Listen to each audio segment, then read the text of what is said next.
Out of the gates and ready to go. Welcome into this live edition of Seattle Seahawks Today, powered by Chat Sports. Tyler Jones here with you. So glad to have you with us. We got a loaded show on tap as we'll bring you the latest news and rumors on your Seattle Seahawks, talking about Tyler Lockett and the possibility of him going to Pittsburgh, joining his former teammate Russell Wilson out there. Also, the latest on Troy Fautanu, the presumptive pick for the Seahawks at 16 overall. We'll show you what the experts are saying about that. Also, we're going to do our first and only fan-led mock draft of the year. Yes, you heard that right. You guys get to make the picks for all 7 rounds for your Seattle Seahawks coming up later on in the show, so you will not want to miss out on that. We're also going to talk cut candidates for the Seahawks pre-draft. They need to free up some money in order to sign their said draft picks. We'll go over some potential candidates the Seahawks could move on from. And we'll do a Q&A mailbag at the end of the show as well. Use hashtag Seahawks or Super Chat to get on the mailbag portion of today's show. As you guys file in, shout out your city. We'll shout you out as we get this show started here on this Wednesday. It is happy hour. That means I got to open up a cold one and enjoy ourselves today, because we're just 1 week away from the draft, folks. We don't take ourselves too serious around here. We try to have fun, enjoy ourselves here on the show. So crack open a cold one with me. There's the foam already popping up as we're ready to go. Let us know where you're at. We'll shout you out. And joining me today, as Donald checks in from Slayton, Texas, Smitty is busy with some NBA stuff, and he might be kind of in and out over the next few weeks as he's working with our NBA channels with the NBA playoffs. So you might be seeing more of this guy. It is Colton Brown, who is in the house. For the very first time here on a live edition of Seahawks Today, he jumped in and did a great job several weeks ago when we had the breaking news of the Sam Howell trade. And now he is here with us for the very first time for just a normal Wednesday live show. Colin, welcome in. Glad to have you here with us, man. He's cracking open a cold one, too. I was about to say, how rude of me. Colin, for folks that may not know you, because it was just one time you've been on with us before, tell me about yourself. You're a lifelong Seahawk fan. Give us the backstory. Tell people about Colin Brown. Wow. All right. Well, first of all, happy to be here. Seahawks Today. We're going to be giving shout-outs, so make sure y'all drop in where y'all are watching from in the chat. But yeah, my name's Colin, lifelong Seahawks fan. Just happy to work in sports. I've been trying to get to this point my entire life, and the fact that I'm going to get this shot at Chat Sports, I'm just trying to make the most of it. But yeah, the fact that I'm literally, getting paid to talk about the Seahawks, it's a dream come true. So I can't say much more than that. I love the Seahawks. I've been to a few games out in Lumen Field, or, it was CenturyLink back in the day. Oh, yeah. Yeah, love this team. Love to get the chance to talk about it with you guys, and yeah, happy to be here, man. Yeah, glad to have you here. Colin, you're from the Dallas area originally, right? Born and raised, yep. Born and raised, and you went to University of North Texas. I did. Mean Green. Mean Green. What else? Anything else that people need to know about Colin? Just that, man. I'm here to party. Hey. Listen. If you were here during the Sam Howell trade, I put down an impressive boot. I'm going to say. It wasn't my best effort, but it was an impressive boot. It was very good. I am down to kill some more drinks today. You hear that? That's a challenge, 12. I'm down. Colin is down to drink more. Let's make him drink more today. Shout out your city. I got Donald in Slayton, Texas. Tyvan the Buckeye in Ohio. Got Hank in Blaine, Washington. Caleb in Oregon and Idaho. How can you be 2 places at once? Pick one or the other. I got Jeff in Ridgefield, Washington. Got Soul Pancake in Eagle Mountain, Washington. Classy Hot Dog says, it's been a while, hasn't it, Tyler? Yes, welcome back, Classy Hot Dog. Where you been? Where the hell are you at, man? Laura in Tacoma, Washington. I got MSF in North Virginia saying, go Hawks. Good to have everybody here. The draft coming up a week from tomorrow. We will be live here on Seahawks Today for the 2024 NFL Draft. Who is a player that the Seahawks should draft next week? We're going to be talking about plenty of draft stuff today, so we got that fan-led mock draft coming up later. But, Colin, I won't answer this question because I'll be talking about later on. So let you weigh in here. Who is somebody, doesn't even have to be a first round, but who is somebody that is on your draft board that you want to see in Seattle? That's a really good question. I'll give you a couple answers. Okay. I'll give you one for number 16, if it does stay at 16. You never know with John Schneider. And I'll give you kind of a later one. So my number 16 pick, I think this guy is going to be a future perennial Pro Bowler. Okay. Maybe even an All-Pro one day. And it's at a position of need for the Seahawks that they haven't really addressed properly since they've had Max Unger, in my opinion. Okay. And that is Jackson Powers Johnson. Okay. I am a fan of the Mr. Oregon Duck. He's had a little bit of injury history. Sure.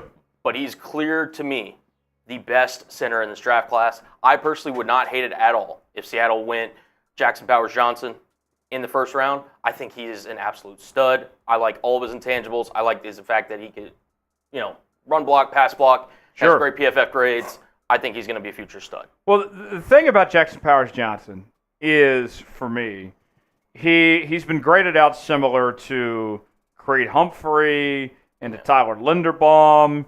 And the thought process, traditionally speaking, when you look at the draft, people say, why would you use a first-round pick on a center? Well, look at those teams. Okay, now granted, Creed Humphrey was a second-round pick, but he should have been a first-round pick.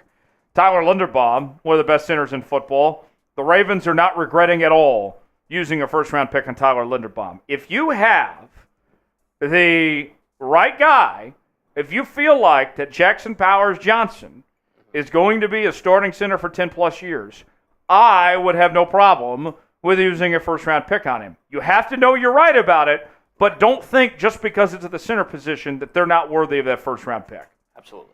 So, yeah, that's not a bad one. Who's the other one you got? So this guy is, I'm going to go to the other side of the football, but I am going to stay in the Pacific Northwest because, as you know, Tyler, Seahawks got rid of both their starting safeties from last season. Yes. Now, they did sign a couple guys in free agency. Don't know how long of long-term options they will be, but I watched this dude's tape. Jaden Hicks, the safety out of Washington State. I think he's a sleeper pick, not only for the Seahawks, but really for anybody who looks to draft him. There's no clear-cut first-round Derwin James type player in this draft, in my opinion. But I think Jaden Hicks is a smart football player who seems to get in the right spots, and he's kind of an old-school safety a little bit. He's not afraid to lay the boom. And obviously in Seahawks country, we love that. So Jaden Hicks would be my kind of like later-round pick. I don't know if the Seahawks will be targeting safety, given their other needs that they have. But if he is drafted by the Seattle Seahawks, you will consider me a fan because I think he Who is a player the Seahawks should draft? Let us know in the chat right now. Peter's asking, is John Kitna available to draft? That is a shot at Smitty, who did not know who John Kitna was several weeks ago. MSF says Dallas Turner, Michael Penix Jr., Troy Fautanu, trade down for Nate Wiggins, Jared Verse, Dallas Turner. I can tell you this, MSF, you're not going to get all those guys that you just mentioned there. I can tell you that right now. MSF says Graham Barton. Some of the ideas that are thrown out there. Let us know. Who would you like to see the Seahawks draft? Now, here is a very important question. This one is going to divide much of the 12s here. Should the Seahawks draft a QB? We know the Seahawks already have Geno Smith and Sam Howell.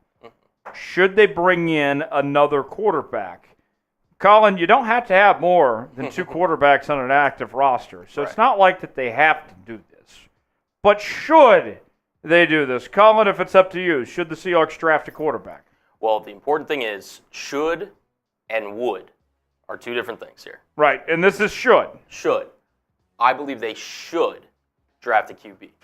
I think if Penix somehow falls, Penix to me, love him as a prospect. What he did at the University of Washington was nothing short of sensational last year.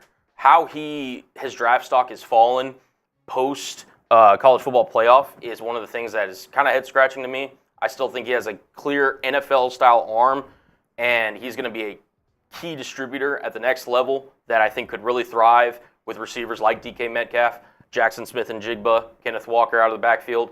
I would absolutely target Michael Penix Jr. if he were to somehow fall. However, there are some other guys that you could also take a look at. There's Michael Pratt out of Tulane. I like Pratt. Jordan Travis, Joe Milton. Not saying that I'm in love with any of these guys, but there are options. And I think ultimately, we talked about it whenever the Sam Howell trade went down. Yes. He's not the answer. Right. He's not. So until you find the answer at quarterback, you're always going to be looking. And I think the longer you delay looking for the answer, the worse it sets your franchise back. Now, I'm not saying you need to trade up in the top 5 or anything. Right. But I feel like you need to address it. I feel Here's the reality that some people don't want to accept, but it's absolutely the truth. There are really only about 8 to 10 franchise quarterbacks in the National Football League. Right. And you should keep trying quarterbacks to bring in new ones, whether it's trade, free agency, or draft, till you eventually land on one of those 10 quarterbacks. I agree. And right now, if you're the Seahawks, you know you don't have a franchise quarterback in Geno Smith or Sam Howell. You simply don't. Right. And so I am very open to spending a later-round pick on a quarterback. I don't think they will, but I'm open to the possibility of it. Potentially speaking, we'll see what they do. Should they? Y for yes, N for no. Cormac says no, says hell no.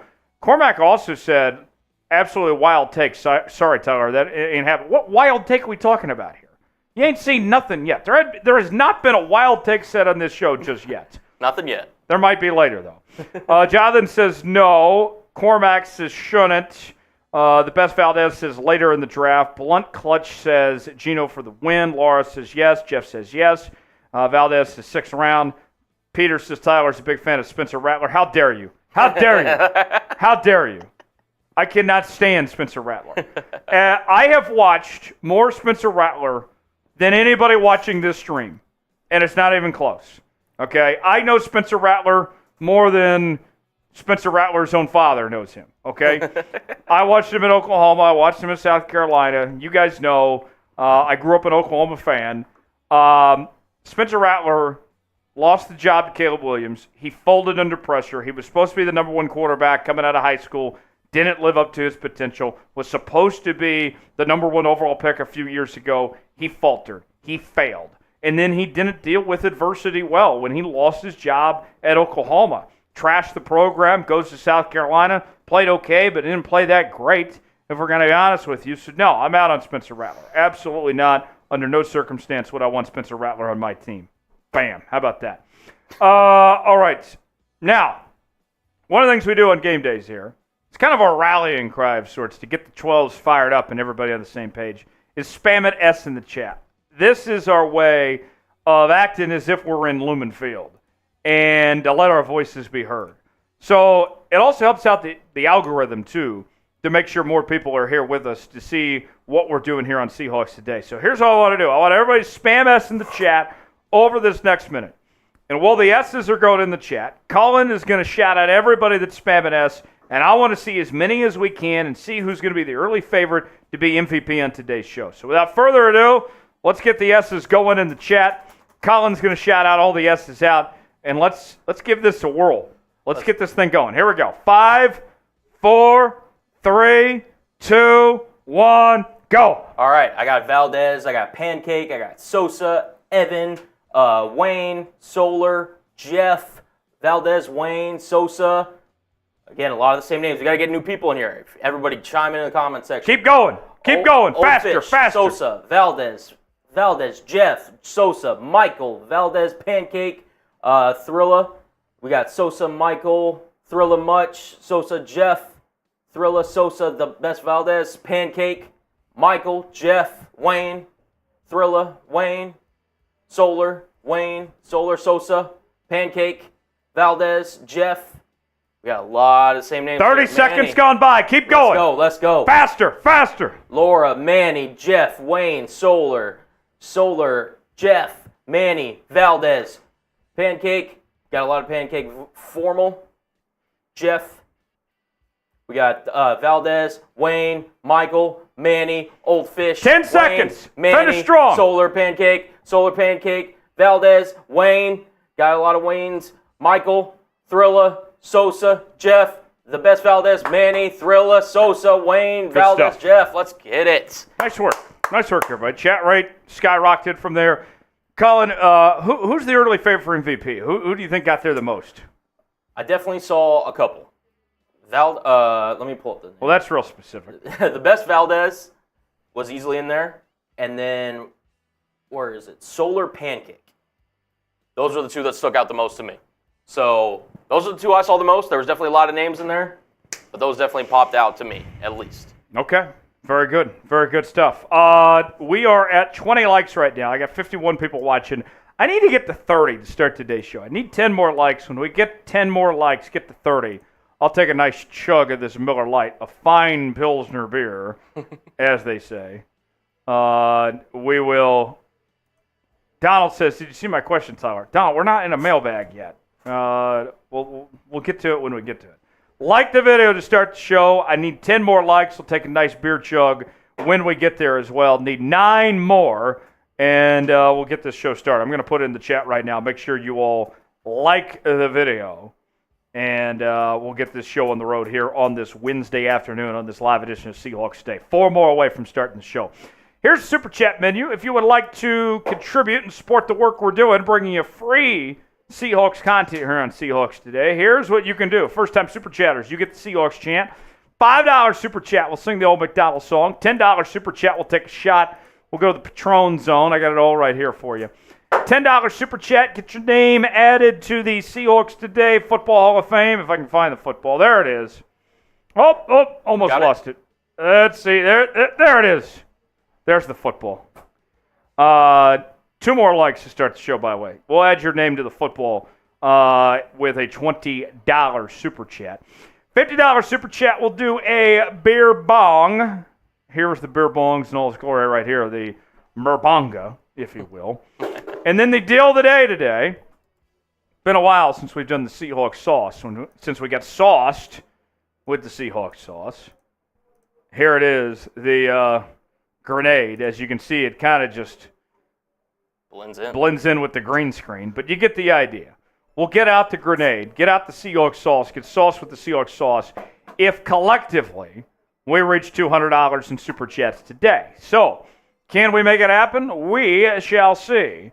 $sign next to the chat box if you'd like to contribute and be a part of today's show. You also get if you send in a Super Chat, your questions will go first in the mailbag portion of today's show. So, that is what we are offering. Here's what's coming up here on this edition of Seahawks Today. We got a news and rumors segment ahead. We'll do a fan-led mock draft. Yes, you heard that right. You guys get to make the picks for all 7 rounds of the draft for your Seattle Seahawks.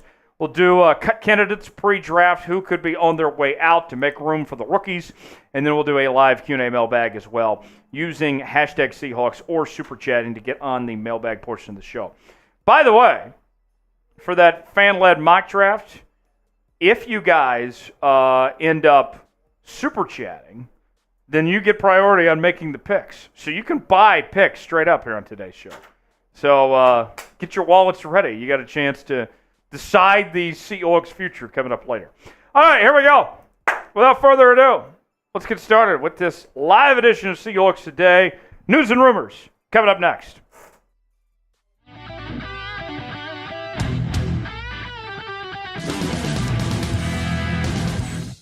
Coming up on today's show, we got some ridiculous rumors to get to out of Pittsburgh as the Steelers Mafia is trying to suggest that Tyler Lockett could be on his way to Pittsburgh to team up with Russ. We'll show you what they're saying out there in Pittsburgh, react to it coming up in just a bit. Also, a clear favorite has emerged for the Seahawks first-round pick at 16 overall. We'll tell you who that is, give us some analysis and thoughts, all of that coming up in just a matter of moments. If you're excited for the NFL Draft, prove it. Our rallying cry here on Seahawks Today is when we spam S in the chat for Seattle, for the Seahawks. We love to do that to get our 12s fired up and really just show our support for your Seattle Seahawks. If you're ready for the draft, make your voices heard loud and clear. Spam S in the chat, and we'll get started with today's show. So the Steelers media mafia out in Pittsburgh is trying to push this ridiculous, straight up ridiculous narrative that Tyler Lockett could get traded to Pittsburgh to join his former teammate Russell Wilson, who is expected to be the new starting quarterback for the Pittsburgh Steelers. And you guys know very well that Tyler Lockett has made it known that he does not want to go anywhere, that he does not want to play for anyone other than the Seattle Seahawks. But that has not stopped the fake news mainstream media in Pittsburgh from trying to push this idea that Lockett could be a member of the Pittsburgh Steelers. Here's one example. This is Alan Saunders of Steelers Now. Lockett just restructured his deal with the Seahawks this offseason, which would make a pre-June 1 trade costly to Seattle.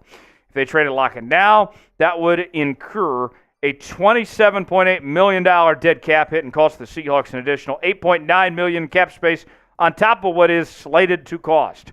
But if they waited till after June 1, a Lockett trade would only have a $13.9 million dead cap hit this season, while saving Seattle's cap in 2024 $5 million in room.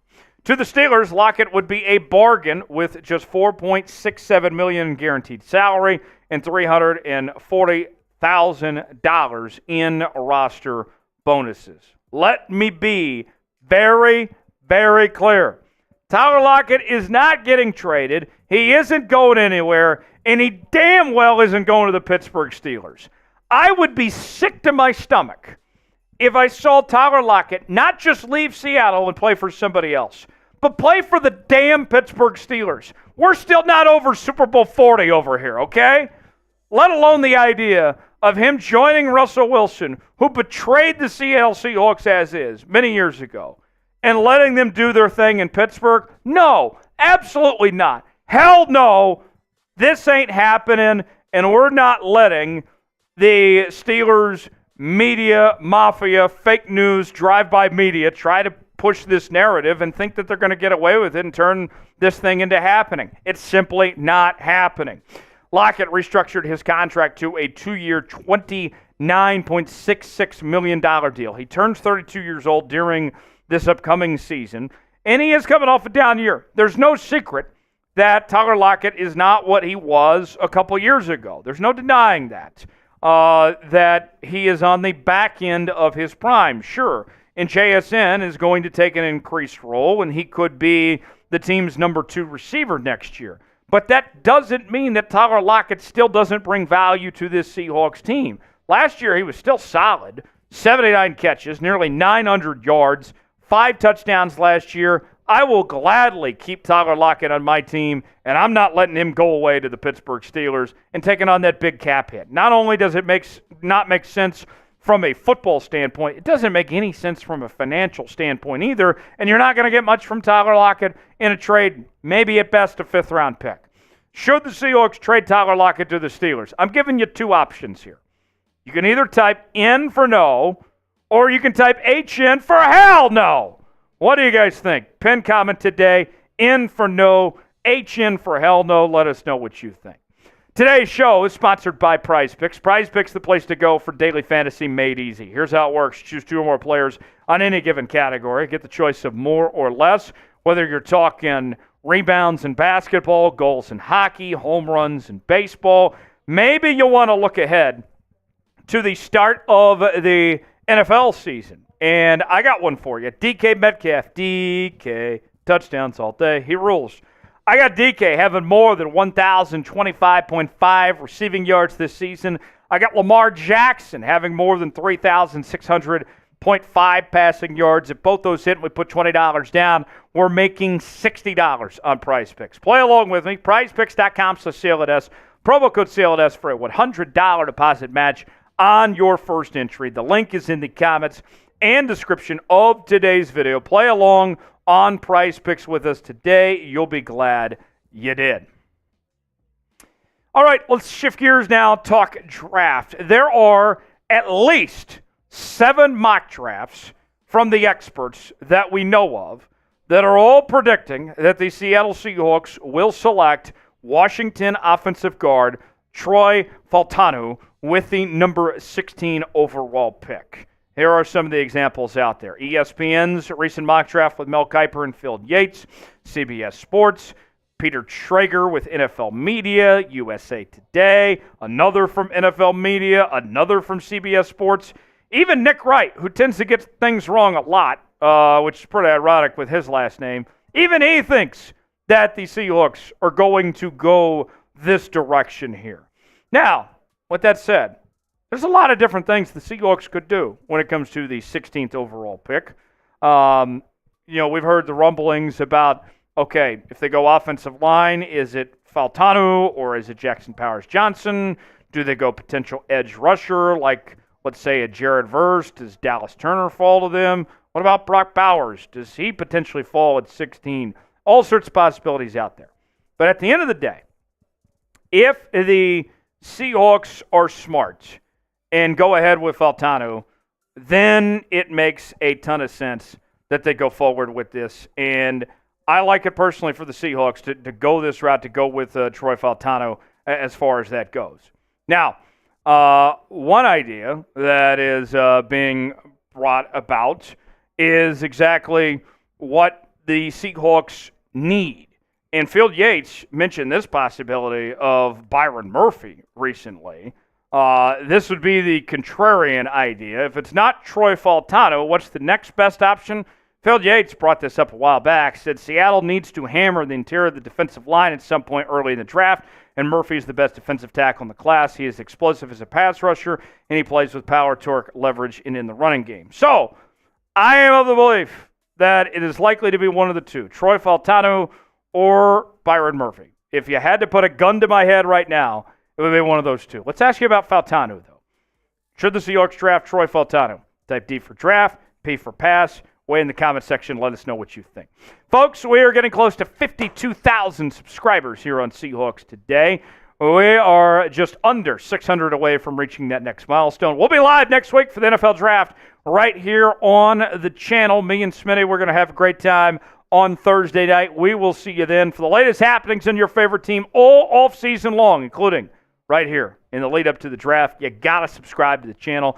Lock us in now. We got you covered. YouTube.com/Seahawks TV. Here's the thing. When it comes to Fautanu, compared to some of the other guys we've talked about, he starts day one, right? I know what some of you are thinking, like, is he a guard? Is he a tackle? I don't care what he is. He is going to find a spot in this offensive line in some way, shape, or form.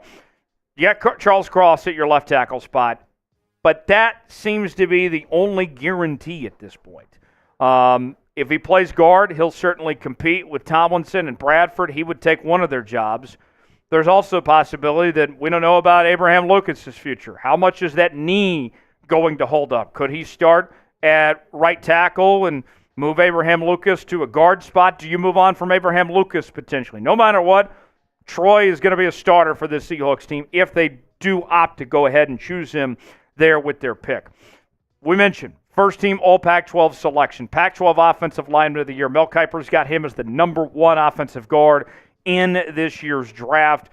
And I got to tell you, when I look at Fautanu, I love the scouting report of what they have to say about him as well, as this is somebody that is very good athletically speaking. We'll go to the scouting report here in just a second, but I want to show you some numbers when it comes to Fautanu here. Overall grade, not earth-shattering, 75.1, allowed 2 sacks, 3 hits, 18 hurries, and 6 penalties. But this, for me, is a lot to do with picking for potential here. As you're got a guy, we mentioned a good athlete, can play guard or tackle, either one. He'll find a way to work with what these Seahawks are trying to do. He can deliver those jarring blows to the defenders that he faces.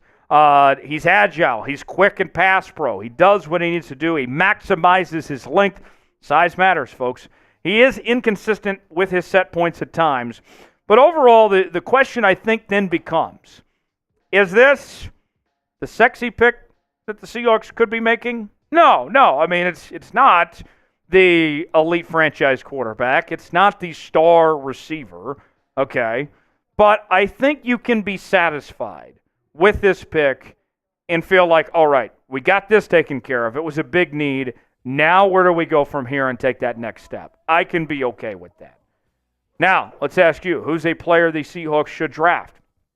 Whether it's Troy Fautanu or whether it's somebody else, weigh in the comments section. Give me a name that comes to mind that you would like to see the Seahawks draft. Weigh in. Let us know what you think. And we shall see you next time right here on this edition of Seattle Seahawks Today.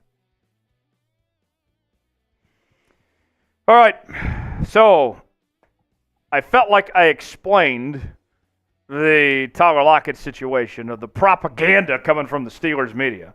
I'm just going to tell you this right now. That ain't happening, but let's just make ourselves very loud and clear. Should the Seahawks trade Tyler Lockett? In for no, H in for hell no. Colin, now that you've heard the propaganda coming from the Steelers media, what do you make of all that? There's no way that he goes to Pittsburgh, right? Fuck no. I'm going to be honest. Just no. I don't want to live in that world where that exists. The fact that this was even in the script that we were doing today just got me angry. I apologize for cursing, but almost made me spit my beer. I laughed. Tyler Lockett to me is a guy that I was such a huge fan of coming out of Kansas State. I was like, there's something about this guy. I think he's going to be great. He obviously turned into an all-pro as a special teamer. He's been one of the most productive Seahawks wide receivers of the franchise's history. To be honest, I can't see him in another uniform. I understand the business aspect of it, but today is not that day, and especially not for the Steelers, man. I mean, that's the thing. I don't want him to wear another uniform, but I definitely don't want him playing for the Pittsburgh Steelers. Absolutely not. Absolutely. That would hurt me on the inside so much if he played for Pittsburgh. That's one of the last places I'd want him to go. San Fran and L.A. would be 1 and 2. Yeah. And the Steelers might be number 3. Yeah. No, it's up there. Because, no one cares about the Cardinals anyway. So it's, yeah. I'll be honest. If there was one team that I would like to see him, if he didn't play for the Seahawks, I would like to see him in Kansas City, go back home, play for the team his dad played for, and go pursue that Super Bowl ring. Yeah, it'd be tough to. That'd be the one team I could live with. Yeah, no, especially growing up around the area, like you mentioned, the history, I could. Following in his dad's footsteps, played at Kansas State. That's the one team I'd be like, you know what? Okay. Still a sensitive subject for me, but I'll allow it. I'll allow it. All right, Super Chat venue. First-time Super Chatters, you get the Seahawks chant. $5 Super Chat, we'll do the old Macdonald song. $10 Super Chat, we'll take some shots. $20 will get your name on the Seahawks Today Football Hall of Fame. $50 Super Chat, we'll do a beer bong. Still waiting to see our first Super Chat of the day. Who's going to be the one to get the party started and get that sent in? $ sign next to the chat box if you would like to contribute on that front. And we're going to do a fan-led mock draft here in just a second. You don't have to play the intro and all that. Yeah, I got you. Yeah. So here's how the fan-led mock draft is going to work. The 12s, you guys are going to get to pick every pick for all 7 rounds. Okay? And what we are going to do is we're going to go through every round, and we're going to put it up to a vote where you guys get to decide who the pick is. But what you can do to override the democracy, because there's not a real democracy around here, you can buy the pick if you so choose. Here's what we're looking at here. 1 comment equals 1 vote. $5 Super Chat is the equivalent of 50 votes. $10 Super Chat is 125 votes. $20 Super Chat is 250 votes. If you send in a $100 Super Chat, you are making the pick.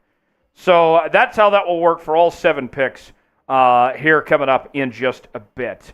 If you want the Seahawks to make great picks in this year's draft, go ahead and like the video. We're at 39 likes right now. Do your part. Get the likes rolling. And we'd certainly appreciate it if you guys were able to do that. And we'll get started with this show here in just a second. Our fan-led mock draft. You ready for this, Colin? I'm kind of nervous. I'm not going to lie. A little nervous?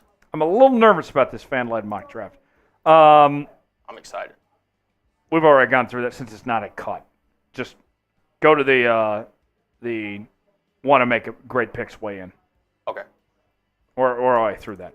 Okay, gotcha. Yeah. All right. So if you want the Seahawks to make great picks in this year's draft, like the video. As we need all the good vibes or direction for the draft coming up next week. Hit that like button. We're at 39 likes right now. Let's get to 50 and get those likes up if you want the Seahawks to make great picks. All right, let's go over the draft order for the Seahawks before we begin this fan-led mock draft. The Seahawks have a total of 7 picks, 16, 81, 102, and 118. And then they pick at 179, 192, and 235. Colin, the big needs for the Seahawks here, we're talking the stuff we've talked about for months. It's the interior of the offensive line. It's the interior of the defensive line. It's edge rusher. It's corner. It's safety. Tight end. Those kind of the big ones. Right. Yeah. No, definitely some good options on the board. Obviously, I have the options right here listed in front of me. I'm very interested to see because, like the draft is in real life, this is kind of something where we get to get a little insight into the fans' mind in terms of strategy, right? Because obviously you have different positions that the Seahawks need. You have different levels of positions in this draft. I want to see, who they target. Well, and then the other thing, too, is that you pick based on, you have the idea, okay, do we pick based on best available or based on need? Right. What needs to be addressed? And everybody's different in their mind or strategy of sorts. The fans here, I don't know what they're going to do, but John Schneider's tendency is usually to go best available. Usually, yes. And we saw that last year with Devin Witherspoon, picked at 5. Everybody thought they were going Jalen Carter. Mm-hmm. Shocked everybody with Witherspoon. Turned out to be a pretty good pick. So we'll see exactly what goes on. So I'm going to put up a poll question right now. We're going to end this current poll question. And we're going to begin with our first pick. Here is what we're looking at. 16th overall, we go Troy Fautanu, Byron Murphy, or Jared Verse. So I'm going to put the poll question in the chat right now. Make the pick at 16. You can see we're doing this all in real time, folks. Oh, yeah. Typing as we go. There we go. Those are the best available. Who is the pick at 16? You going Fautanu, Murphy, or Jared Verse? You guys can vote in the poll. Comments count as votes as well, or you can just straight up buy the pick. I'll put 90 seconds on the clock. 90 seconds, okay. 90 seconds right now for you guys to make your pick, and you can also buy the pick as well. Yeah. We'll show you that as well. Just kind of rotate back and forth between the two. Gotcha. Our first pick here. Who are the Seahawks going with? Who should they go with at 16? Fan-led mock draft. Here's how you can vote. You can either get in the poll, or you can answer in the chat right now and vote. Or you can buy the vote yourself with a super chat. $sign next to the chat box. 1 comment equals 1 vote. $5 super chat, you get 50 votes. So you could take over, you would overrule the chat right now if you send in a $5 super chat. $10 super chat gets you 125 votes. $20 super chat gets you 250 votes. $100 super chat, you make the pick. Let's see what the chat's going to go with. We got about just over 30 seconds away. Fautanu seems to be the consensus so far. Yeah. I mean, he's not the sexiest pick, as you mentioned, but he's the safe pick. He's going to contribute right away. He's a day one starter. And also, Ryan Grubb, the new Seattle Seahawks offensive coordinator, he's familiar with him. He's going to put him in the best spot. As is Scott Huff, the offensive line coach as well. There you go. So it's a match made in heaven. All right, 10 seconds on the clock. What is the pick going to be? Fautanu, Murphy, Verse. Get your votes in. And let's see what the chat ultimately ends up with. I'll give it a couple seconds in case there's a super chat made to make the pick. But it looks like Troy Fautanu is going to be the pick for the Seahawks here. That is our selection. Troy Fautanu, the offensive guard from Washington, is who the 12 select with the first-round pick. So far, Colin, good start for the 12s. I can live with this pick of Troy Fautanu with this first-round pick here. Kind of a good tone setter for the rest of the draft here. Yeah. No, the fans know ball. That's plain and simple. I think it's, you make this pick. It's what everyone's expecting you to make, but it's the right pick. And ultimately, I can't fault him for it. And, yeah, I'm agreeing with the 12s here. This was a safe, solid pick here at 16. No, you're not going to hear any bad things from me. All right. Let's. We don't have to do those next couple of ones. We can just go to 80. Just go to 81. Okay. That's just for me later. I got you. Yeah. All right. So we'll end that. Let's go to the third round now. And here is our options for 81 overall. Cedric Gray, inside linebacker from North Carolina. Cole Bishop, safety from Utah. Cade Stover, tight end from The Ohio State. I'm trying not to influence this too much. I want to let the fans kind of, pick. But Colin, give us your thoughts on those three guys there. Well, immediately I look at this and, the Seahawks signed, I in my opinion, kind of two stopgap players at the linebacker spot. So Cedric Gray really pops out to me immediately. I mean, I like Jerome Baker. I like Dotson, I believe is his name, from Buffalo. I think those are going to be really good guys. But the potential to really solidify the middle of your defense, that's tempting. Cade Stover, really interesting prospect out of Ohio State. Probably a little too early, too rich for my blood, personally. And then Cole Bishop from Utah. Listen, they've had one of the best defenses in the country over the last, I don't know how many years. He could come in, another safety target. Again, wouldn't be my personal preference at safety. But if you're asking me which guy I would personally like to go with, I'm going to go with Cedric Gray. I think Cedric Gray provides, again, another need. I really think he's a solid prospect. And at 81, I think it's good value. But that's just me. All right. We have 90 seconds on the clock for you guys to make your pick. Cedric Gray, Cole Bishop, Cade Stover. Who is the pick for Seattle at 81? Tyson says Stover.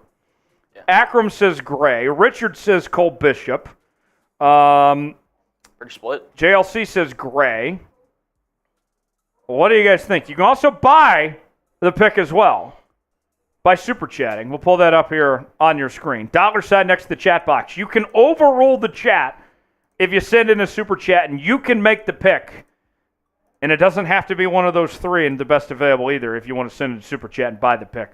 One comment equals one vote. $5 super chat equals 50 votes. $10 super chat, you get 125 votes. $20 super chat, 250. $100 super chat, you make the pick. Who is it going to be? The Seahawks pick at 81. You can buy the pick if you so choose. Here's our three options. Cedric Gray, Cole Bishop, Cade Stover. Who should the Seahawks go with here? We got about 30 seconds left on the clock. The poll right now, 43% say Cedric Gray, 36% say Cole Bishop, 21% say Cade Stover. Clock winding down. We'll find out who this pick is going to be for the Seahawks here at 81 as we're winding down. A few more seconds left. And it looks like that Cedric Gray is the selection. Inside linebacker out of North Carolina. So far, the chat, Colin, of what we've seen is very needs-based. Yes. Taking care of needs, going inside linebacker and going with the offensive guard spot with these first two picks, which is a different strategy than John Schneider here. What do you think of these first two picks by the fans here? I love them. I think, to be honest, I could see Seattle and knowing John Schneider honestly moving around in day two, potentially for a target that he likes. But if he does stay at number 81 and he does stay at number 16, I think you walk away immediately with two guys that, Cedric Gray could compete for the starting job. He's that kind of caliber of player and somebody that you could definitely see getting drafted in day two and contributing right away. So I'm a fan. I'm a fan of these picks. The 12s are showing out. And I'm very happy. Not a bad start so far. I like it.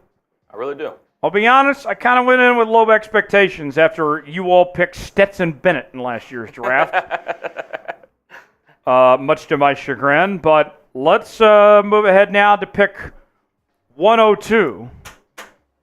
Here is who is on the board. We could go with Mekhi Wingo, defensive tackle from LSU. We go with Spencer Rattler, quarterback from South Carolina, which would really piss me off. Or we can go with Kyrie Jackson, corner from Oregon, with this pick here. Again, I'm not trying to influence the draft too much, although I will say I will not be happy if this pick is Spencer Rattler. So go as you may. That is the one time that I will kind of intrude on this draft, is I will not be happy if Spencer Rattler is the pick here. Get your votes in. We going Wingo, Rattler, Jackson, or you guys want to buy the pick potentially. $5 Super Chat gets you 50 votes. $10 Super Chat gets you 125 votes. $20 Super Chat gets you 250 votes. $100 Super Chat, you get to make the pick. Colin, what do you think of these three potential prospects here at 102?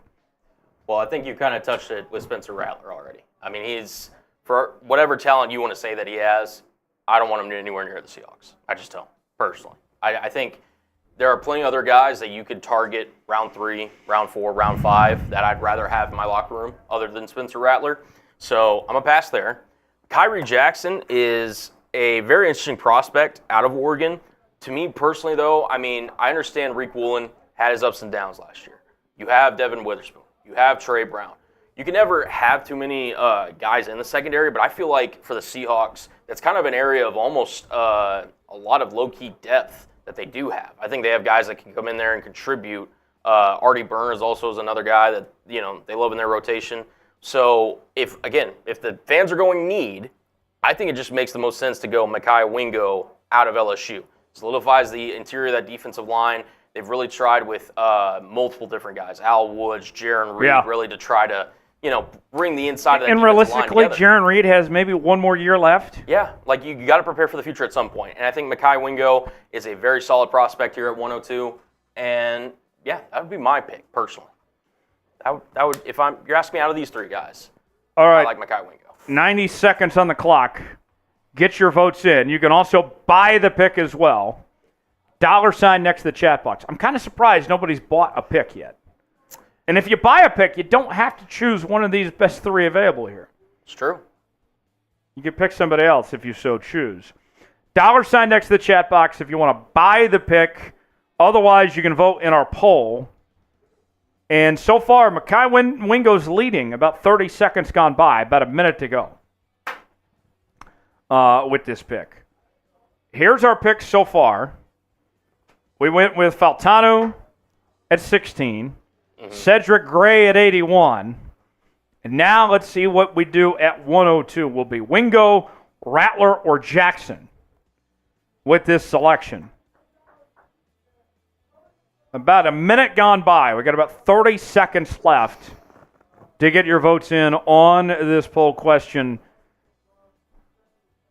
We'll see. We'll see. Sounds like the vote so far is an overwhelming majority for Wingo. It just makes sense. It just makes too much sense. He fulfills a position of need, really solid player, great value at 102. I like him a lot better than Trey Wingo. Yeah. Oh, man, if Trey Wingo lined up at DT, that would be that'd be a nightmare. That'd be a sight. Trey Wingo. Trey Wingo. He was awful on NFL Live all those years. All right, so the pick is in. The 12s go with Mekhi Wingo, defensive tackle LSU at 102 with this pick. I don't hate that pick. Not at all. And you guys seem to be set on Mekhi Wingo. 61% going with Mekhi Wingo. So far, our picks to this point, we've gone Mekhi Wingo, Cedric Gray, and Troy Fautanu with these selections so far. So, we have taken an offensive guard, an inside linebacker, and a defensive tackle. So now, let's shift gears and go to 118. Best available at 118. We got Dwayne Carter. We got Bo Limmer. We got Miles Cole potentially here. Carter out of Duke, Limmer out of Arkansas, Miles Cole out of Texas Tech. Again, I'm not trying to influence the vote too much. But Colin can influence the vote all he wants. Colin, what do you think of these three potential prospects and where they fit for Seattle here? Yeah, so as you know, Tyler, I sit probably 2 feet from a former Arkansas Razorback. Oh, yes, Mr. Trace Gerard, yes. Yes, and he has been hyping up Mr. Bo Limmer, very much so. Oh, yes. And I've talked to some other people in the office.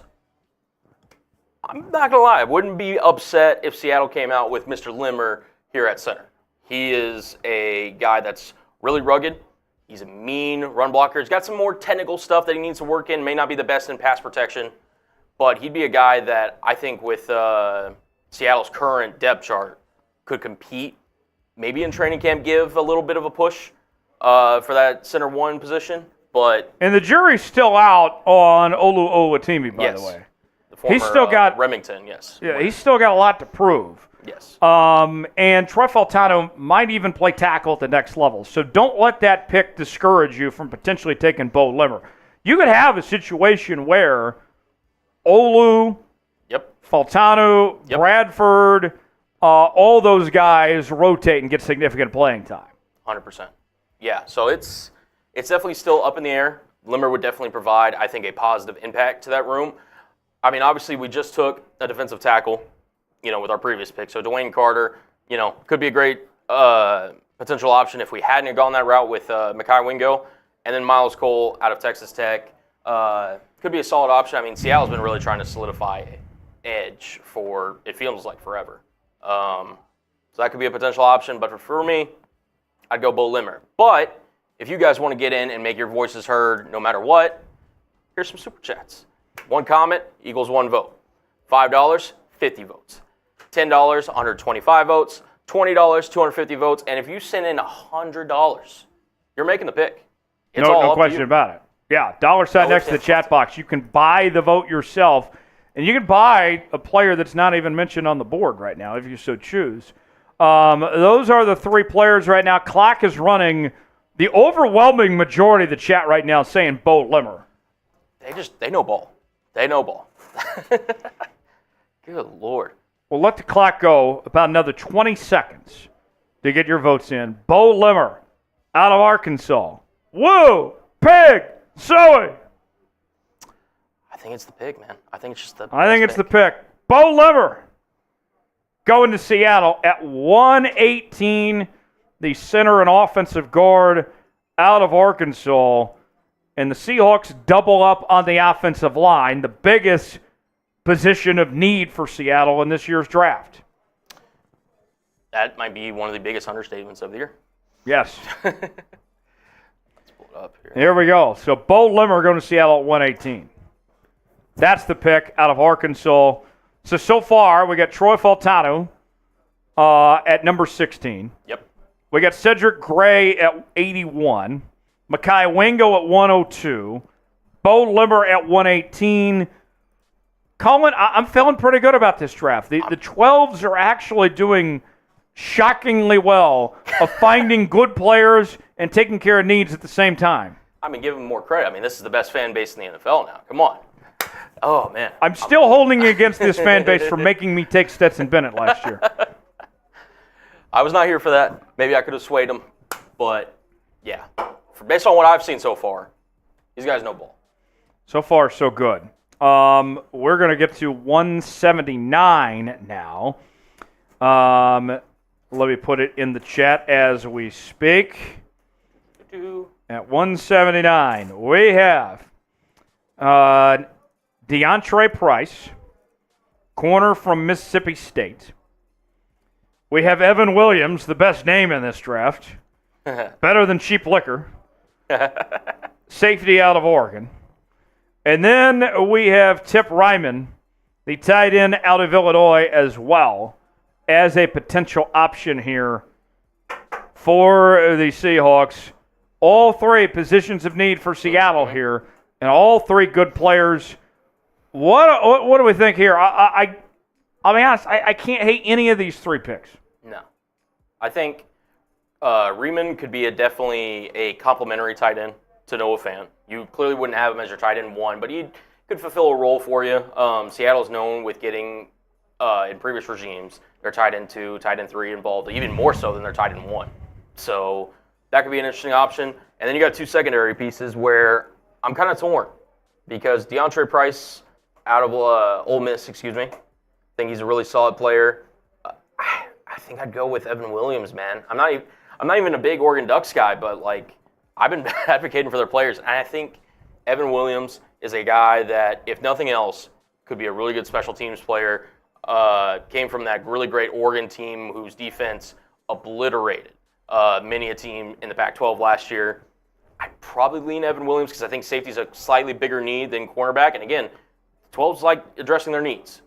So this vote is tied right now.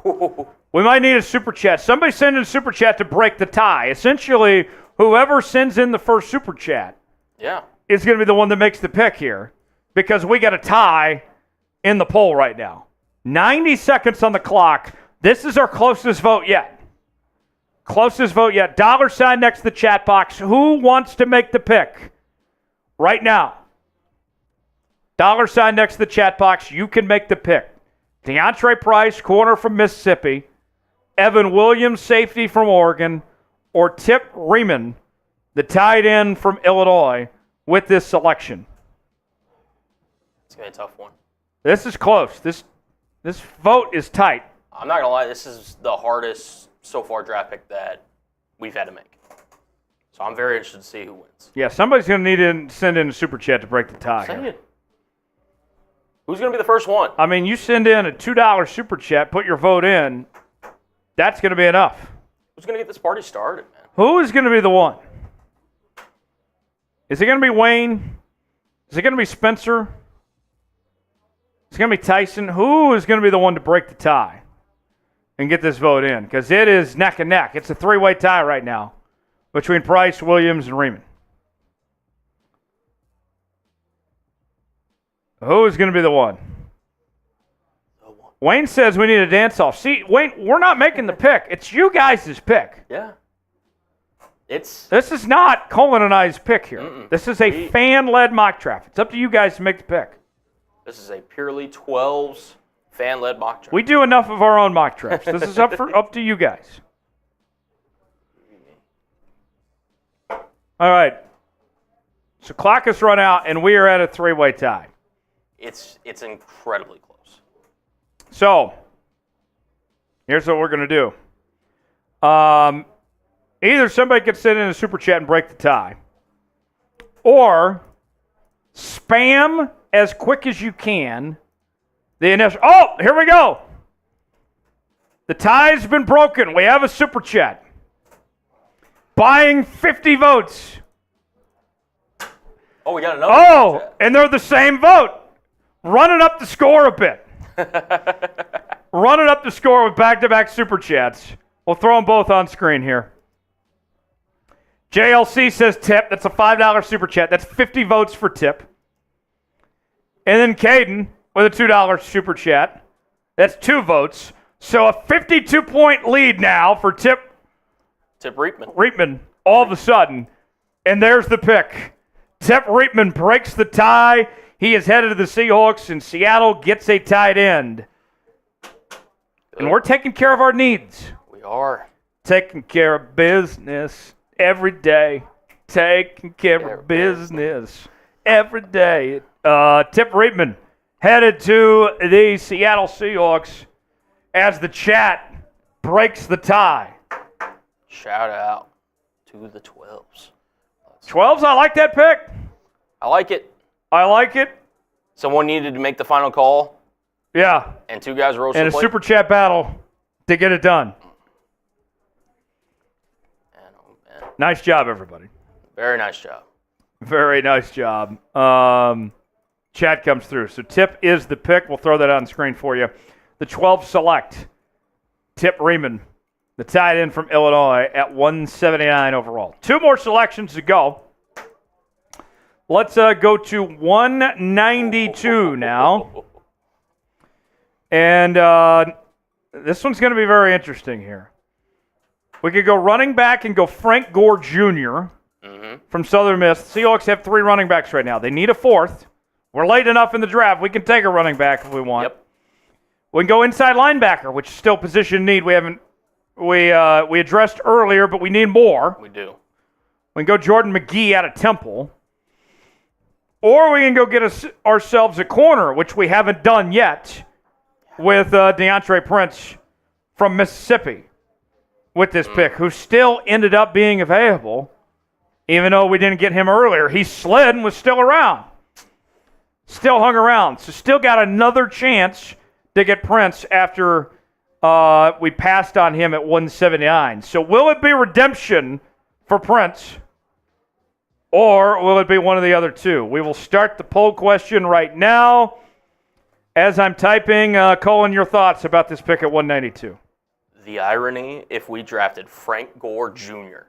to the Seattle Seahawks. Man, oh man, that would be interesting.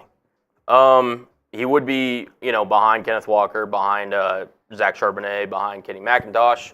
He'd probably be RB4. So, again, maybe you could get a guy at UDFA at that position, but I wouldn't hate the pick here because, like you said, it's 192. This is where you're kind of you're trying to get something to hit. DeAndre Prince, he fell. I mean, this is incredible value if you take him here at 192. And then you got Jordan McGee. Another linebacker, could really help us in the linebacking room. I'm torn, man, but I think we've been talking need. At some point, BPA, John Schneider, DeAndre Prince is sitting there. And I feel like that's got to be the pick. This is a potential redemption for those that you didn't get him last round, that he stuck around and still available here. Like the fact that he came around twice. Yeah. It'd be incredible value here. It would be. And again, if you want to make the pick. Just to spite the 49ers, I would love the idea of Frank Gore Jr. That's what I'm saying. That would make that pick so much sweeter. So much sweeter. What do you guys think? Right now, Prince is the pick, overwhelming majority, but you guys can send in a super chat and you can overrule if you so choose. $5 super chat, 50 votes. $10 super chat, 125. $20 super chat, 250. $100 super chat, you make the pick. You can overrule. Do you want to spite the Niners and go get Frank Gore Jr.? Or you want to live with DeAndre Prince as the pick? 90 seconds on the clock. Get your votes in. 60% of the chat going with Prince right now. I mean, it's too good of an option to pass up, in my opinion. I really do. And if we do this, we have gone pretty much all needs-based at this point. Yes. What do you guys think? 1 minute on the clock. If we hold serve, we're going Prince. If you send in a super chat, we can overrule and go with somebody else. Happened earlier. It did. It happened earlier. There is still time. That's the thing. I know what we just got through talking about, these are where you kind of throw, darts to the wall, so to speak. Seahawks have won drafts with these kind of picks. I mean, who can forget? Richard Sherman, Cam Chancellor. So many of these guys that they got in the later rounds ended up helping them, winning them Super Bowl 48. Richard says Frank Gore Jr. just to do it. Somebody's going to need to buy the pick because DeAndre Prince is running away with it right now. Running away with it. It is going to require a super chat to go get Frank Gore Jr. right now. We could never have It's coming down to the wire. And it's not just the name. Frank Gore Jr. is a very good player, too. He is. Yeah. All right. 5, 4, 3, 2, 1. DeAndre Prince, you are a Seattle Seahawk. Corner out of Mississippi with the pick. Solid pick for Seattle here. I don't hate it at all. I don't hate this draft. Don't hate it at all. All right. Now, I will write up this poll question, and we'll go over our final pick at 235. Javonte Jean-Baptiste, outside linebacker, Notre Dame. Julian Pearl, center/offensive guard from Illinois. Jordan Jefferson, defensive tackle from LSU. still on the board here. Wingo and Jefferson, couple LSU Tigers paired up together here. I like Jean-Baptiste at the outside linebacker spot. That's where I would lean between those two. But, Colin, what do you think about these three players best available here? Final pick. The double LSU combo would be interesting. And Julian Pearl would just be, hey, listen, you're just trying to fill out roster spots, maybe, get a backup somewhere. To me, Javonte Jean-Baptiste is the pick. I feel like he is the most potential high upside pick that you can get at 235. You could really make a splash at a position that, again, Seattle, they got a lot of depth in, but we need to have that guy that takes us to the next level. If I'm looking at all three of these guys from a potential home run perspective, I'm swinging for the fences. I'm going Javonte Jean-Baptiste out of Notre Dame. That's just me personally, though. So feel free, though, if, again, poll questions up. 90 seconds on the clock. Our final pick. Get your votes in, or you can buy the pick. I'm surprised more people haven't taken advantage of buying these picks. I know. $ next to the chat box. That ups your chances of making the pick. $100 super chat. You can just straight up buy it.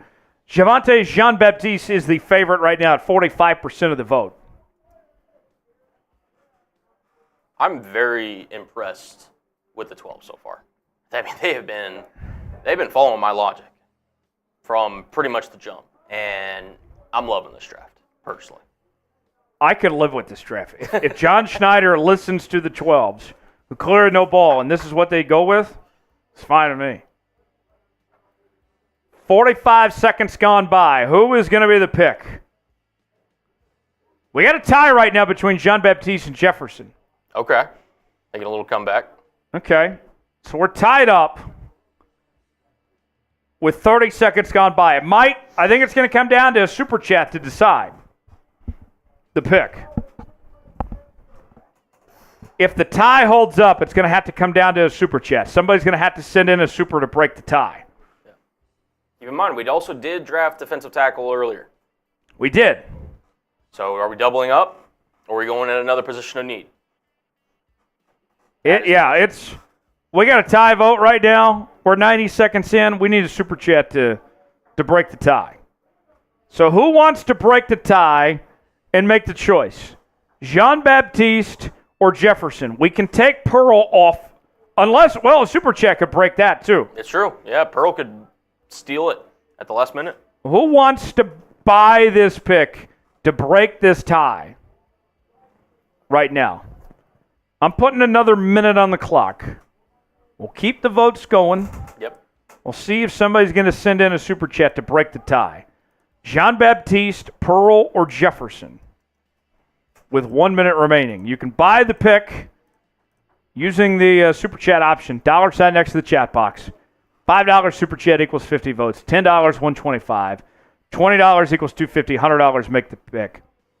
Our 7th round pick, final of the draft.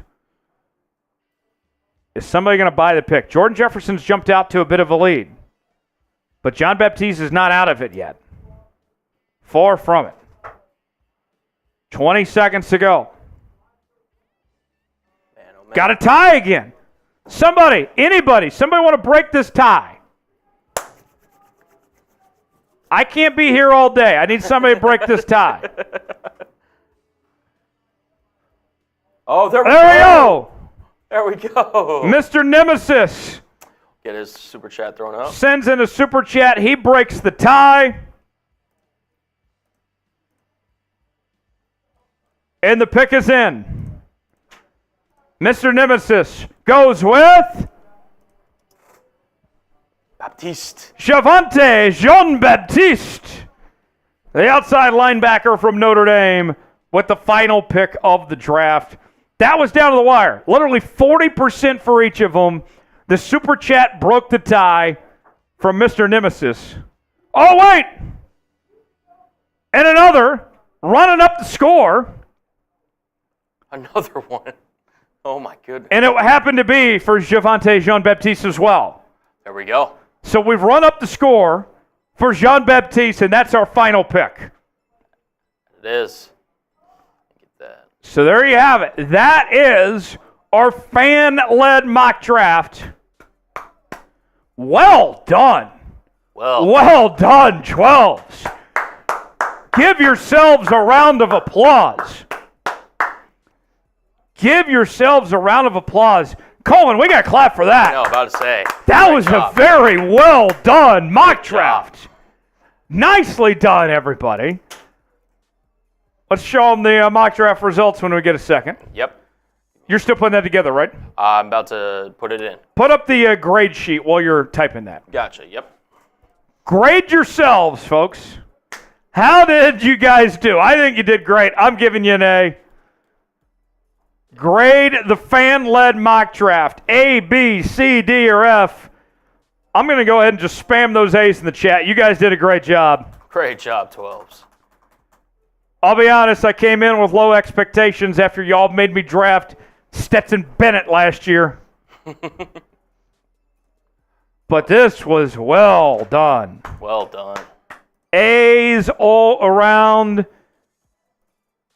in the fan-led mock draft. Give yourselves a grade, A, B, C, D, or F. I'm going A for the 12s. Here are the mock draft results as you guys get your grades in. A, B, C, D, or F. Troy Fautanu, number 1. Cedric Gray, number 2.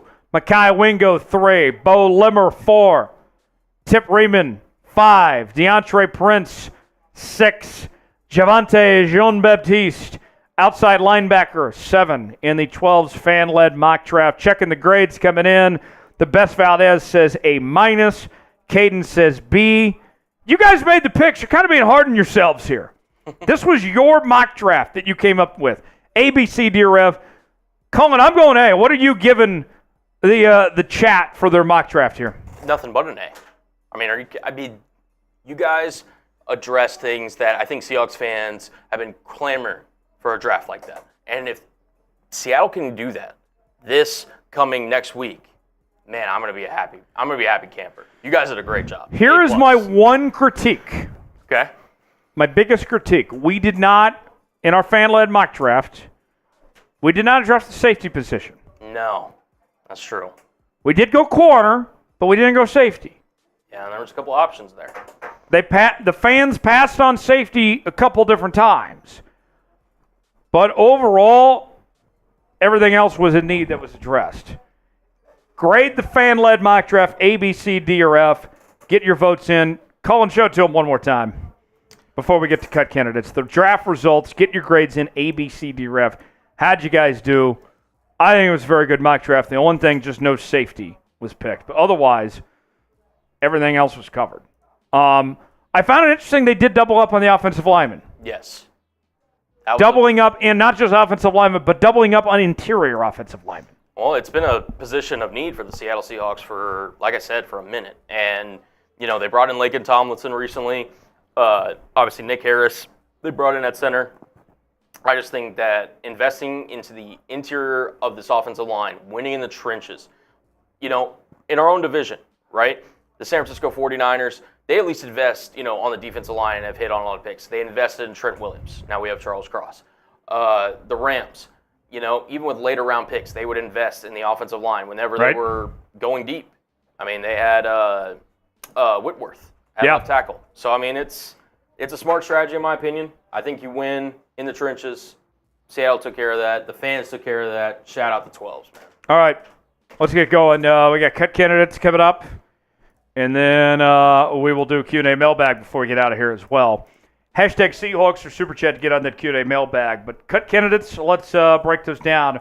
I got 4 players who Seattle could move on from with the hopes of clearing some cap space to sign those rookies next week. We'll go over that coming up next and then get to our Q&A mailbag. All that and more right now here on Seahawks Today. You're watching Seahawks Today, powered by Chat Sports. Tyler Jones here with you. Thanks for joining us. Today's show, we're talking cut candidates. Here's the reality. Right now, the Seahawks do not have the money to be able to sign their rookies. So with that, somebody's got to go. I got 4 players that the Seahawks could potentially move on from to save money to open up some cap space for their draft picks coming up next week. Here is what you need to know as far as the cap situation goes for Seattle. They have roughly $2 million in cap space right now. They are paying about $36 million in dead cap money. Oh. And every team needs roughly about $10 million to pay their draft picks.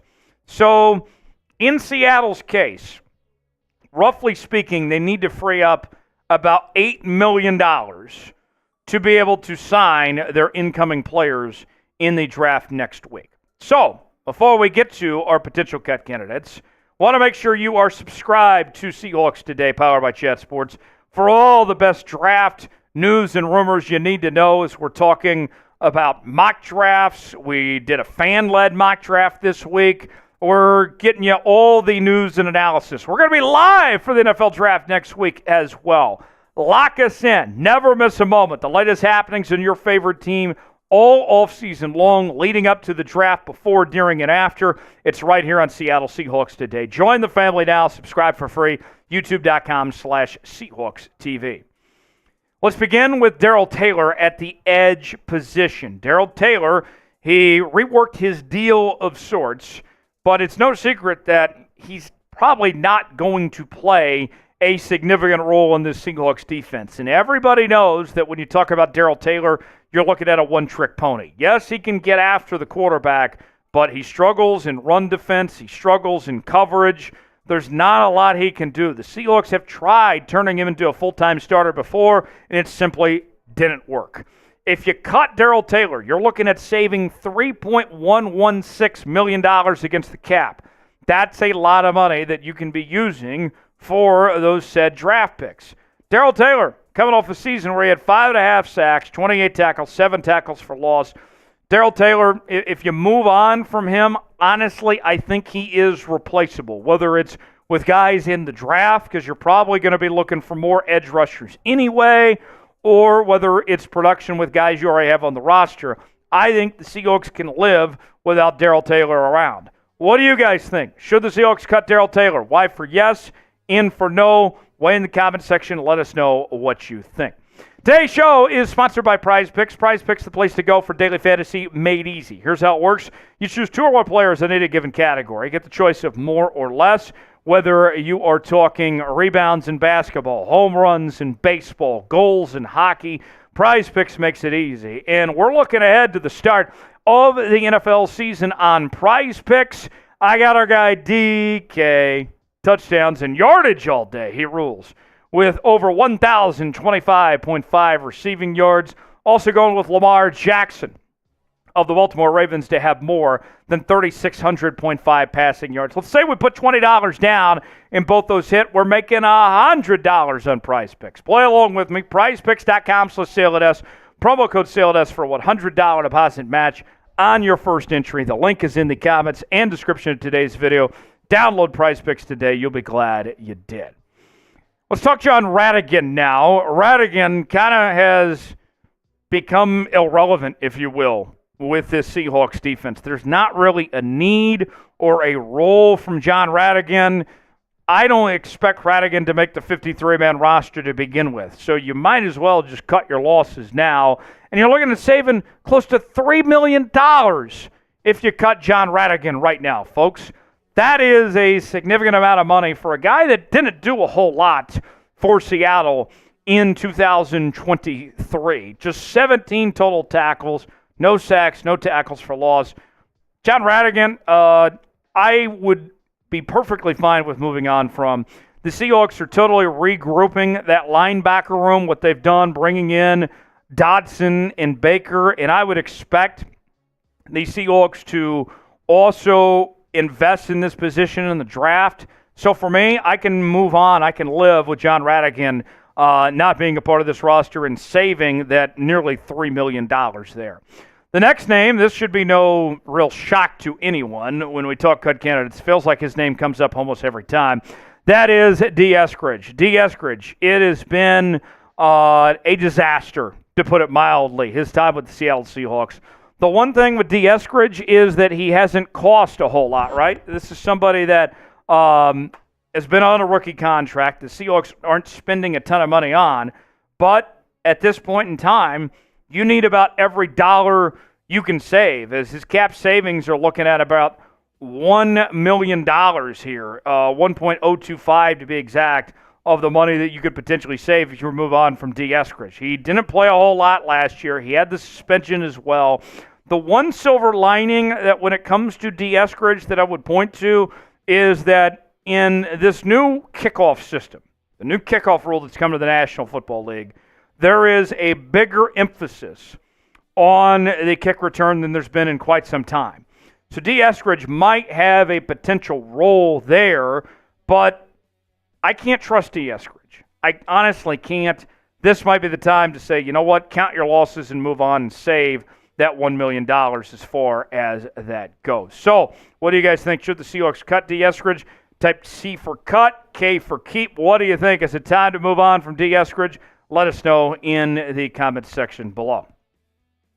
Last on our list, this is going to be a bit of a shocker. Nick Harris, the Seahawks just signed him not too long ago at the center and fullback spot. One of the more fascinating signings for the Seahawks here is somebody that was supposed to be the Browns starting center a couple of years ago, had an injury, came back, they moved him to the fullback spot. Sounds like that the Seahawks are likely to put him at center as opposed to fullback here. But you look at what the Seahawks are looking at, they're probably going to draft at the interior of the offensive line anyway, okay? So they can probably do better than Nick Harris. It sounds like that Ryan Grubb's offense isn't really going to be using a fullback a whole lot, if any at all.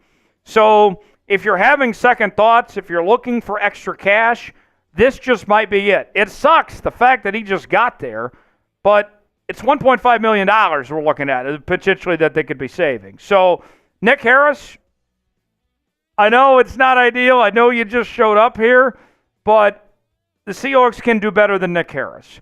And we've talked about some of the guys that they're looking at, in the draft. Eventually, there's not going to be enough room for everybody anyway. You're going to have to make some cuts. So, Nick Harris, it's a tough business decision, but might need to save that $1.5 million on you.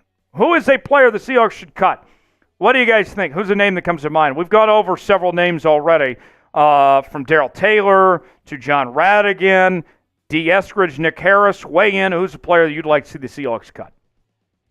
So we told you that we needed about $8 million to make these cuts happen in order for the Seahawks to be A-OK, right? To be able to sign their draft picks. Well, we did a good job of that. We saved $8.363 million. So we've done enough to be able to sign our draft picks, okay? That's where we're at right now. Thanks for joining us here on this edition of Seahawks Today. More off-season, more draft coverage ahead. Subscribe now to the channel. Never miss a moment. We'll see you next time here on Seahawks Today. All right. Final segment is next. Lord Buddy Bear checking in the house. Good to see you, Lord Buddy Bear.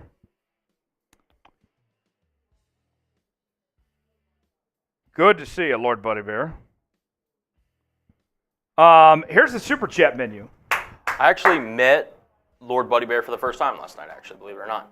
You met him? Well, not, through stream, obviously. Okay. He said hi. He said hello.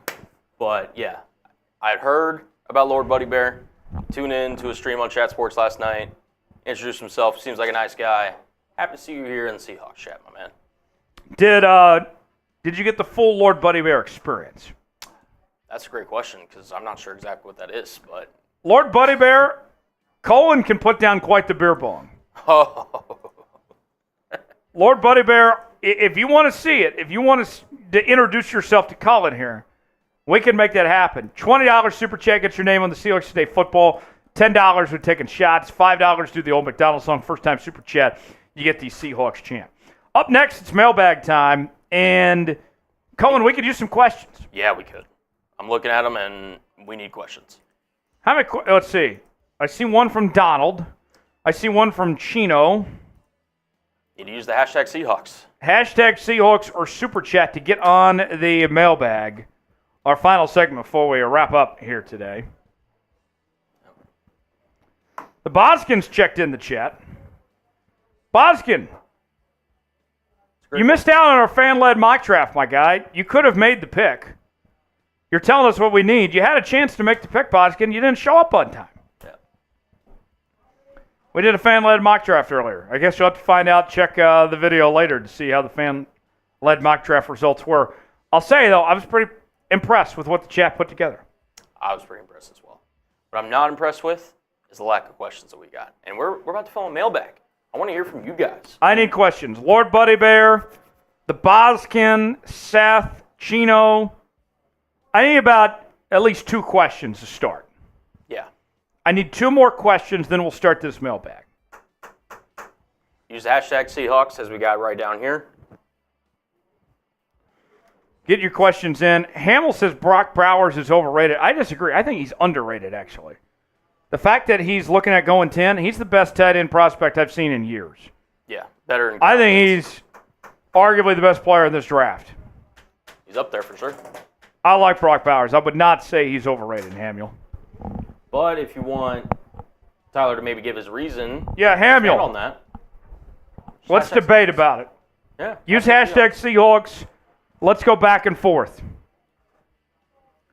I want to see how you really feel, Hamill. Let us know. Hashtag Seahawks or Super Chat. The Boskin getting a question in. That's one. I need another. Let's see if they load in. Richard's got another. Maybe a couple more, and I'll feel good about starting this Okay. mailbag. A couple more, then we'll get this thing started. What's for dinner tonight, Colin? That's a great question. Honestly, last night I made these chicken and cheese sliders that were really good. So I'm trying to save money. So I'll probably go home and eat those. There you go. Garlic butter. Made some veggies with that. Yeah. That's what I'm probably looking at. What about Okay. yourself? I got some leftover kava. Okay. Nice.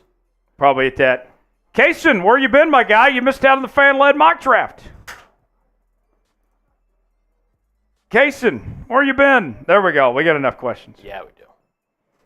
All right. Let's get this thing started. Mailbag time, our final segment before we wrap up and call it a day here on Seahawks Today. Let's get after it. Here we go. It is mailbag time here on Seahawks Today. Tyler Jones here, your fearless leader. Thanks for joining us.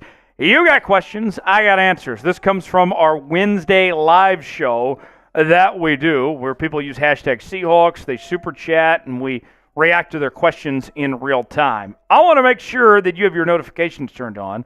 That way, you and your buddies are the first to know when we go live here on the channel, whether it's a free agent signing, whether it's for the draft or our Wednesday live show. Make sure you have your notifications turned on so you stay up to date and are aware of what's going on. The latest happenings with your favorite team, we got you covered each and every day here on Seahawks Today. Wayne writes in, with the signing of the guard Tomlinson, where do the Seahawks go with their first pick? Defensive line, safety, offensive line, or best available, or trade it for more picks? John Schneider would tell you best available. That has been his draft strategy for many years. But I'll say this. The Tomlinson signing does not change the need for the Seahawks at the interior of the offensive line. Whether it's getting another guard or going center, that still needs to be taken care of. Safety, defensive line, those are possibilities. I think that the Seahawks more than likely still go Troy Fautanu with that number 16 pick. I think that's still the consensus. That doesn't change. But maybe a guy, let's say, like Cooper DeJean becomes interesting, right? Maybe if Dallas Turner or Brock Bowers slips, that's a possibility. And let's be real. It's no secret that John Schneider likes J.J. McCarthy. There is a possible world where the Seahawks could trade up to 5, shock everybody, and go get the Michigan quarterback. We're a week away. I think Fautanu's the clear favorite, but it's still too early to say what definitively the Seahawks are going to do. The Boskin writes in, who is the best guy to get if we trade back and get a second-round pick, so mid to late pick? So, If the Seahawks trade back, okay, then I think you're looking at a couple different options. You could go quarterback with Michael Penix or Bo Nix, if you so choose. You could go defensive line and go with a guy like T'Vondre Sweat out of the University of Texas. I think that's what you would likely be looking at if you were to do so, if you're going back all the way to the second round and picking up more picks as far as that goes. If you trade back just a little bit, let's say you go 16 to 20, Troy Fautanu still might be there potentially for Seattle. So there's still a lot of moving parts and pieces, but I think that's the situation you're looking at if the Seahawks do trade back. Derek writes in, is it a done deal the Seahawks will draft Troy Fautanu? So if I were to play the percentages on this, I would say there's about a 60% chance that he is the Seahawks pick at 16 overall. I still wouldn't rule out a possible trade. Still wouldn't rule out somebody else. Maybe there's a world where somebody we aren't talking about shocks everybody and takes Fautanu before the Seahawks do at 16. Nothing is over till the fat lady sings till the pin hits the dotted line. But he's the overwhelming favorite, about 60% chance, but it's not a done deal yet. Is Troy Fautanu the right pick for Seattle at 16? That's our pin comment today. Let us know what you think. Y for yes, N for no. Is it the right pick or not? Weigh in the comment section to let us know what you think. Today's show is sponsored by Prize Picks. Prize Picks, the place to go for daily fantasy made easy. Here's how it works. Choose two or more players on any given category. Get the choice of more or less, whether it's rebounds in basketball, goals in hockey, maybe it's home runs in baseball, all sorts of different categories to choose from. And on top of that, folks, we are looking ahead to the start of the NFL season as well. Got DK Metcalf to have more than 1,025.5 receiving yards. Lamar Jackson to have more than 3,600.5 passing yards. If both those hit, we're turning $20 into $60 on Prize Picks. Play along with me. PrizePicks.com/CLNS. Promo code CLNS for a $100 deposit match on your first entry. The link is in the comments and description of today's video. Prize Picks, proud partner of Seahawks Today. Glad to have him on board here on today's show. Brock writes in, what are the chances the Seahawks end up drafting a quarterback?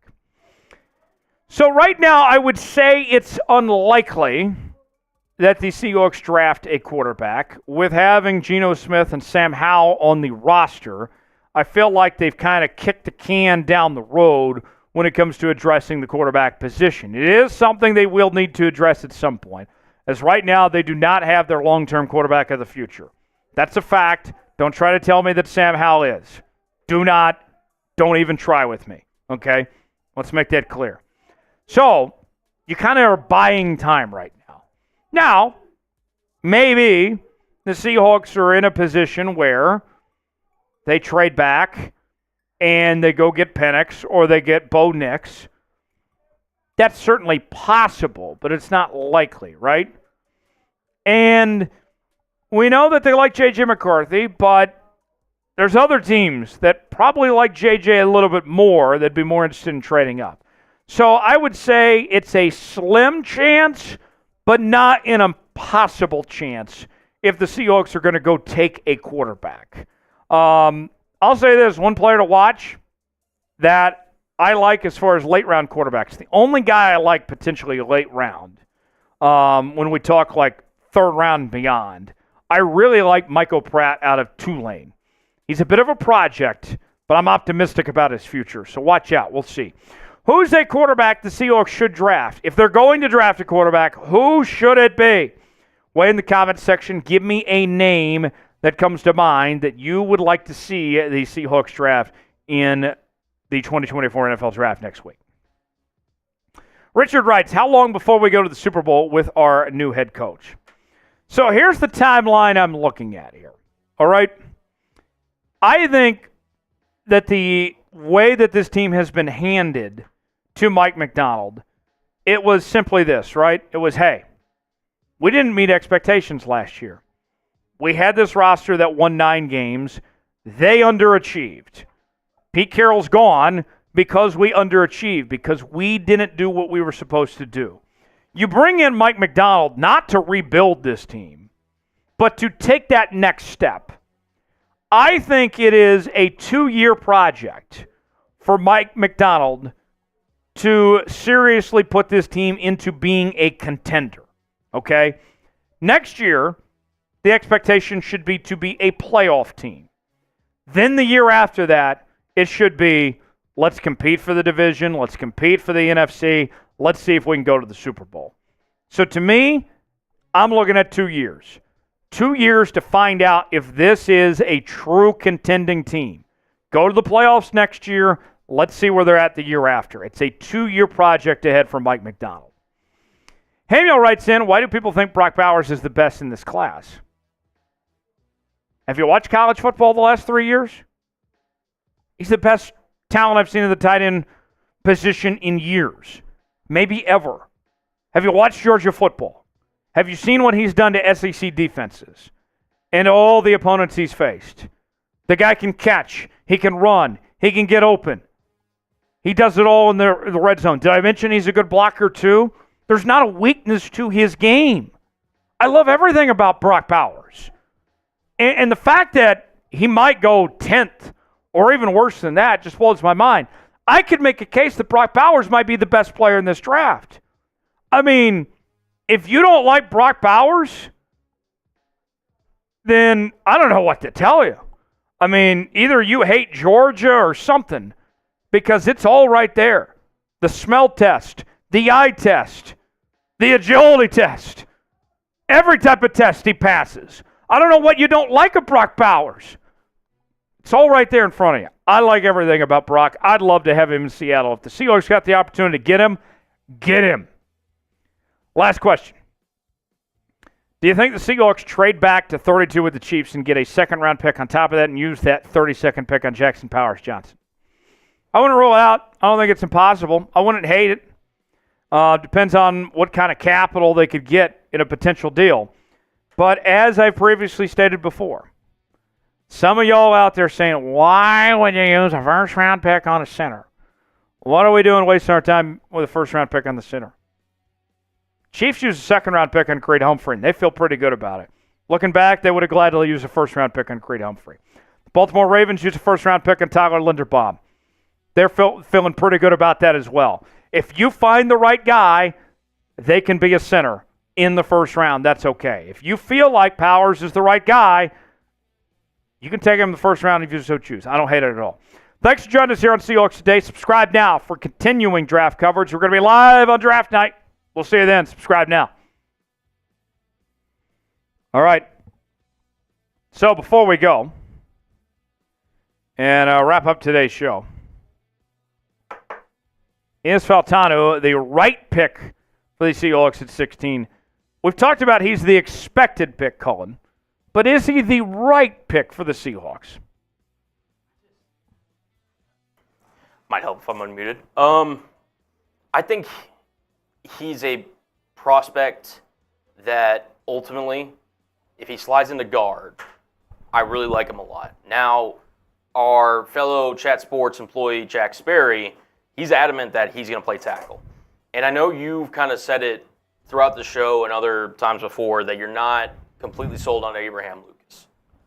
I think if he can stay healthy, and to be honest at this point, it is an if at this point. And let me say, I like Abraham Lucas. I'm just not sold on his health. Exactly.